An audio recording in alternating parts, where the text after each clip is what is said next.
তালিতে আমি গান গাইব, কেমন? হরে কৃষ্ণ, হরে কৃষ্ণ, হরে কৃষ্ণ, কৃষ্ণ কৃষ্ণ, হরে হরে, হরে রাম, হরে রাম, রাম রাম, হরে হরে, হরে কৃষ্ণ, বলুন হরে। বাবা খুব সুন্দর হচ্ছে, এদিক থেকে বাবা হরিব।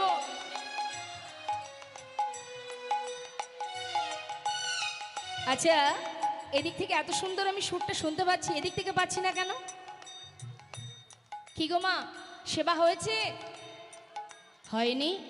আরেকটু জোরে। হ্যাঁ, এই তো খুব সুন্দর হয়েছে, আরেকবার গাই আমি। হরি বল, হরে কৃষ্ণ, হরে কৃষ্ণ, কৃষ্ণ কৃষ্ণ, হরে হরে, হরে রাম, হরে রাম, রাম রাম, হরে হরে, হরে কৃষ্ণ।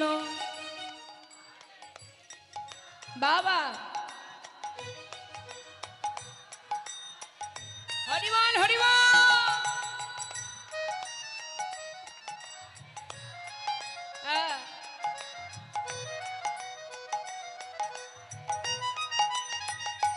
হরে কৃষ্ণ, হরে কৃষ্ণ, কৃষ্ণ কৃষ্ণ, হরে হরে, হরে রাম, হরে রাম, রাম রাম, হরে হরে, হরে কৃষ্ণ।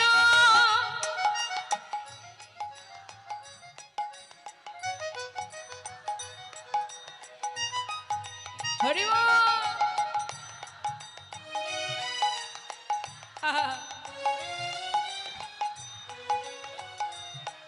সবাই দুটি বাহু তুলে হরে কৃষ্ণ, হরে কৃষ্ণ, কৃষ্ণ কৃষ্ণ, হরে হরে, হরে রাম, হরে রাম, রাম রাম, হরে হরে, হরে কৃষ্ণ, হরে কৃষ্ণ, কৃষ্ণ কৃষ্ণ, হরে হরে, হরে রাম, হরে রাম, রাম রাম, হরে হরে, হরে কৃষ্ণ, হরে কৃষ্ণ, কৃষ্ণ কৃষ্ণ, হরে হরে, হরে রাম, হরে রাম, রাম রাম, হরে হরে। হরের নাম, হরের নাম, হরের নাম এব কেবলম কল নাস্তেব, নাস্তেব নাস্তেব গতিরন্যথা। কলিযুগে নাম ছাড়া নাহি আর ধর্ম, সর্বধর্ম সার নামে শাস্ত্র মর্ম। অপবিত্র পবিত্র বা সর্ববস্তাঙ্গত পিবা যশারি পুণ্ডরিকাক্ষ সবাজ্য অভ্যন্তর সূচি। অর্থাৎ তুমি সূচি থাকো, অসুচি থাকো, পবিত্র থাকো, অপবিত্র থাকো, যেখানে থাকো যেমন থাকো তাতে কোনো দুঃখ নেই। যেখানে যেমন অবস্থায় থাকো না কেন, সেই অবস্থায় যদি তুমি বসে বসে মহামন্ত্র জপ করো, সেই মুহূর্তেই তোমার ভিতর বাহির পবিত্র হয়ে উঠবে। নিতাই গৌর হরিবোল, হরিবোল। অন্যান্য যুগে ভগবানকে পেতে গেলে যাগ যজ্ঞ করতে হতো মা। এবার মনে করুন ভগবানকে পাওয়ার জন্য যদি যজ্ঞ করতে হয়, বাড়িতে যদি একটা যজ্ঞ দেন আপনি, তার জন্য কতদিন আগে থেকে চিন্তা ভাবনা করতে হয়। তার ব্যবস্থা নিতে গেলে 2-3 মাস আগে থেকে ভাবতে হয়, 6 মাস আগে থেকে। কিন্তু কলিযুগে কোনো কিচ্ছু করতে হবে না, শুধু হরিনাম করো। সময় তো খুব কম, তাই না মা?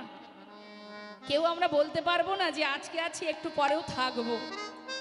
তাহলে এত কম সময়ের মধ্যে রাজা পরীক্ষিত 7 দিনে যদি গোবিন্দ চরণ লাভ করতে পারে, তাহলে আমি আপনি আমরা কেন পারবো না? বৈষ্ণব মহাজন বললেন, যদি কেউ হরিনাম শ্রবণ করে তাতে মঙ্গল, শুনলেও মঙ্গল। কিন্তু নাম যদি কেউ শোনে, এই যে সাউন্ডের মাধ্যমে হরিনাম প্রচার হচ্ছে, যতদূর পর্যন্ত এই হরিনাম সাউন্ডের মাধ্যম দিয়ে যাচ্ছে বাবা, ততদূর পর্যন্ত জীবের কল্যাণ হচ্ছে। যদি কেউ শোনে তাতেও কল্যাণ, তাতেও মঙ্গল।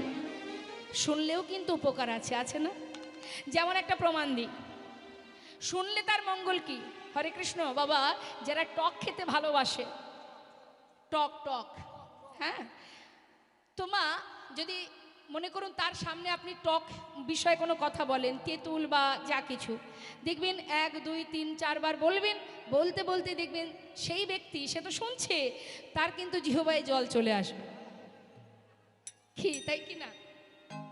তাহলে সে তো খাচ্ছে না, শুনছে, শোনা মাত্রই তার জিহ্বায় জল। বলছেন আপনি আমার জিহ্বায় জল, তার মানে কি? শুনলেও তার একটা ক্রিয়া আছে, তার একটা গুণ আছে। শাস্ত্রে বললেন হরিনাম যদি কেউ শ্রবণ করে তারও একটা ক্রিয়া আছে। সেটা কি? মহাজন আরো দৃষ্টান্ত দিয়ে বললেন, হেলায় বা শ্রদ্ধায় যেবা নাম লয়। মনে করুন ভক্তি সহকারে নয়, শ্রদ্ধার সহিত নয়, অনিচ্ছাকৃত হরিনাম কানে ঢুকছে, ইচ্ছা নেই, ভালো লাগে না, নাস্তিক ব্যক্তি, কিন্তু কানে যাচ্ছে হরিনাম। মহাজন বললেন হেলায় বা শ্রদ্ধায় যেবা নাম লয়, ক্রমে ক্রমে কৃষ্ণ ভক্তির হয় উপচয়, নিতাই গৌর হরি বল। অর্থাৎ শুনলেও তার ক্রিয়া আছে। তাই মহাজন পদাবলিতে বলছেন, ওগো যদি কেউ হরিনাম শোনে তার কি হবে জানো? যে মহাজনের পদাবলী আজ আপনাদের সামনে আমি পরিবেশন করছি, সেই মহাজনের নাম আমরা শেষে শুনব। তিনি যে কথাগুলো বলেছেন এত সুন্দর কথা, মা কি বলছেন? শ্রী গৌরাঙ্গের মধুর লীলা,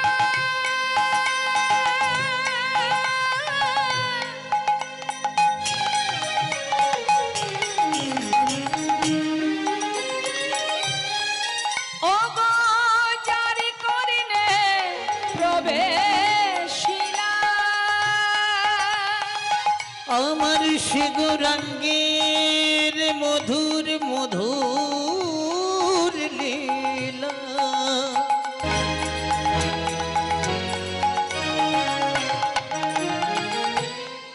ও গো যার করনে